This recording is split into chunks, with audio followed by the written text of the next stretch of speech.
اعوذ باللہ من الشیطان الرجیم، بسم اللہ الرحمن الرحیم۔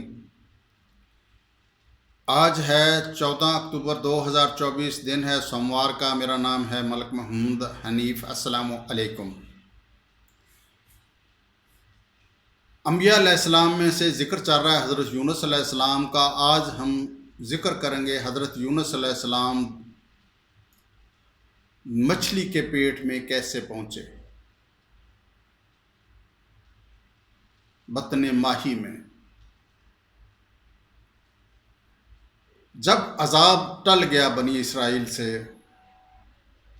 حضرت یونس علیہ السلام اپنے پہاڑ سے، کوہ سے، غار سے نکل کے نینوا کی طرف چل پڑے۔ آگے ایک کسان تھا، اس نے بتایا کہ بنی اسرائیل سے عذاب ٹل گیا ہے، اب بنی اسرائیل والے حضرت یونس علیہ السلام کا انتظار کر رہے ہیں۔ اب وہ اللہ پاک کے نیک بندے بن گئے ہیں، انہوں نے وعدہ کیا ہے، سچے دل سے توبہ کی ہے، اللہ پاک نے قبول کر لیے توبہ۔ تو لوگ وہ حضرت یونس علیہ السلام کا انتظار فرما رہے ہیں۔ تو حضرت یونس علیہ السلام کے ذہن میں خیال آیا کہ ساری قوم ٹھیک نہیں ہو سکتی، تو کچھ نہ کچھ خراب جو لوگ ہیں مجھے جھوٹا سمجھ کے قتل نہ کر دیں۔ تو وہ دریا کی طرف چل پڑے۔ دریا کے اندر لوگ بیٹھ رہے تھے، حضرت یونس علیہ السلام بھی ان کے اندر، کشتی کے اندر ان کے ساتھ بیٹھ گئے۔ کشتی جب وسط دریا میں پہنچی تو اب تو اللہ کا کرم ہے، ہم پہ کوئی عذاب نہیں آتا۔ اللہ پاک فوری بات سنتے تھے، فوری عمل کرتے تھے، فوری سزا دیتے تھے، امتحان لیتے تھے۔ پیغمبروں کا امتحان سخت ہوا کرتا ہے۔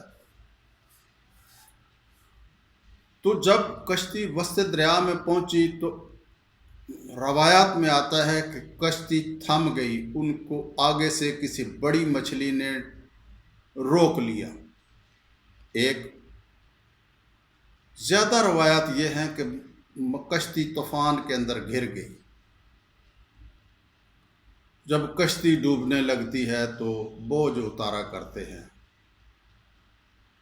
ملاح جو ہیں انہوں نے اپنا فالتو بوجھ پھینکا، پھر عذاب نہیں، طوفان نہیں تھما۔ پھر ایک ان میں عقل مند ملا تھا، اس نے کہا کوئی بندہ، کوئی غلام اپنے آقا سے بھاگ کے آیا ہے، تو وہ غلام کون ہے، وہ دریا میں چھلانگ لگا دے۔ اب حضرت یونس علیہ السلام کو بات سمجھ میں آ گئی کہ میں ہی غلام ہوں، تو میں ہی بھاگا ہوا ہوں۔ تو انہوں نے کہا کہ جی میں ہوں۔ اب ان کا نورانی چہرہ، تقریباً 70 سال عمر ان کی، تو وہ لوگ پہچانتے تھے، مطلب اچھے اور برے کی تمیز ان کو پتہ تھی۔ وہ نہیں مانے، انہوں نے کہا نہیں یہ تو بزرگ آدمی ہے، یہ نورانی چہرہ ہے اس کا، تو یہ نہیں، وہ بندہ وہ نہیں ہو سکتا، یہ کوئی کھاتے پیتے گھر کا بندہ ہے، تو یہ وہ نہیں ہے، نہیں یہ بات نہیں ٹھیک۔ تو پھر قرآن اندازی کر لی جائے۔ پرانے زمانے میں ایک یہ بڑا رواج ہوتا تھا کہ قرآن اندازی، سب بندوں کے نام لکھ کے تو پھر وہ نکالتے تھے ایک بندے کا نام، تو وہ جو بھی بات ہوتی تھی وہ اس پہ عمل کرتے تھے۔ تو حضرت یونس علیہ السلام کا اس قرآن اندازی جب ہوئی تو اس میں ان کا نام نکل آیا۔ تو پھر وہ نہیں مانے، انہوں نے کہا نہیں جی نہیں یہ غلط ہو گیا، اب ایسا کرتے ہیں کہ پھر قرآن اندازی کر دو۔ 3 بار قرآن اندازی کی، تینوں بار حضرت یونس علیہ السلام کا قرآن نکلا۔ تو پھر حضرت یونس علیہ السلام نے دریا کے اندر چھلانگ لگا دی۔ مچھلی تیار بیٹھی تھی آگے دریا کے اندر، مچھلی تیار تھی، اس مچھلی نے ان کو نگل لیا۔ اللہ پاک کا حکم مچھلی کو آ گیا کہ یہ تیری خوراک نہیں ہے، تو اس کی محافظ ہے، جب میں حکم دوں گا تو صحیح سلامت تو اسے لوں گا، اتنی دیر تک تو اس کی محافظ ہے جب تک میں دوسرا حکم نہیں دیتا۔ اور دریا کے اندر مچھلی کے پیٹ میں سے اللہ پاک نے ایسا نظام کر دیا کہ جو پردے تھے وہ ہٹ گئے، شیشہ ہو گیا۔ حضرت یونس علیہ السلام کو سمندر کی، دریا کی ساری مخلوق نظر آ رہی تھی، اور جو وہ تسبیح کر رہے تھے وہ بھی ان کو سن رہی تھی کہ دریا کے اندر دریائی مخلوق جو ہے، سمندری مخلوق جو ہے وہ تسبیح کرتی ہے۔ اللہ پاک کا نظام ہے، درخت، چرند، پرند، انسان، حیوان، جن، سب اللہ پاک کی تسبیح کرتے ہیں، ذکر کرتے ہیں۔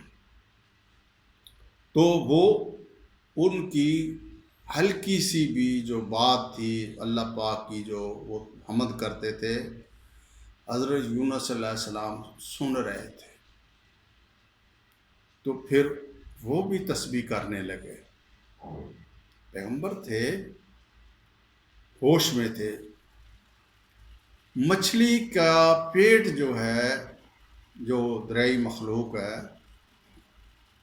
اس کا درجہ حرارت اندرونی ہوتا ہے 104 سینٹی گریڈ۔ ہم جو انسان ہیں، ہمارا درجہ حرارت ہوتا ہے 98 سینٹی گریڈ۔ 99 ہو جائے تو ہلکا بخار ہے، 100 ہو جائے تو اس سے زیادہ ہے، 102 زیادہ ہے، 3 4 میں بندہ زندہ تو رہتا ہے لیکن ہوش حواس کم کام کرتے ہیں۔ بہت لوگوں کے کام کرتے ہیں، وہ ایسے ہی باتیں کرتا ہے ہوا میں بندہ، تو پتہ چل جاتا ہے کہ بندے کا دماغ جو ہے اپنے کنٹرول میں نہیں رہا۔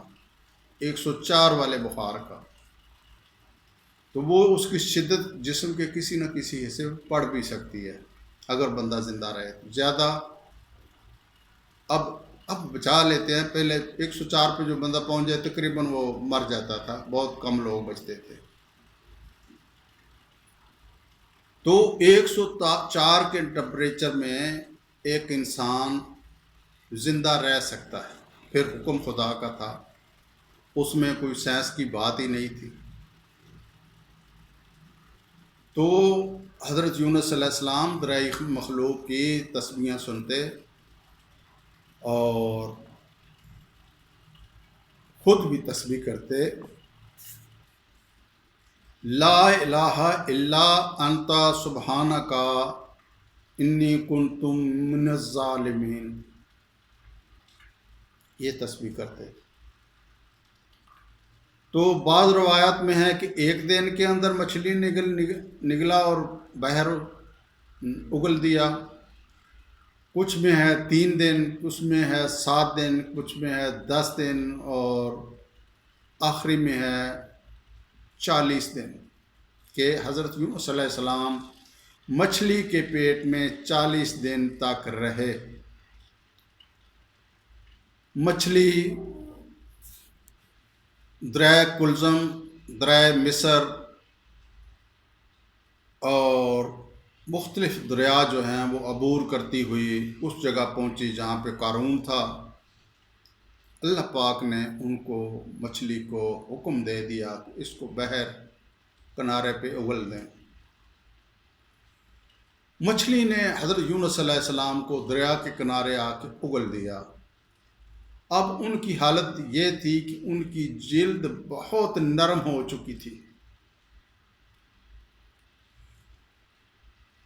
ان پہ سورج کی روشنی پڑتی تو ان کو تکلیف ہوتی تھی، مکھی بیٹھتی تو تکلیف ہوتی تھی۔ یہ حالت ہو گئی تھی ان کی جلد کی، جسم پہ بال کوئی نہیں رہ گیا تھا، بچوں والا بالکل۔ بچے کے تو پیٹ پہ، سر پہ بال ہوتے ہیں، تو ان کے سر پہ اور کسی جگہ پہ کوئی بال نہیں تھا، بالکل بال صفا ہو گئے تھے۔ تو اللہ پاک نے کیا بندوبست کیا اس کا احوال اگلی ویڈیو میں بیان کیا جائے گا۔ اپنی دعاؤں میں یاد رکھیے گا۔ اللہ حافظ۔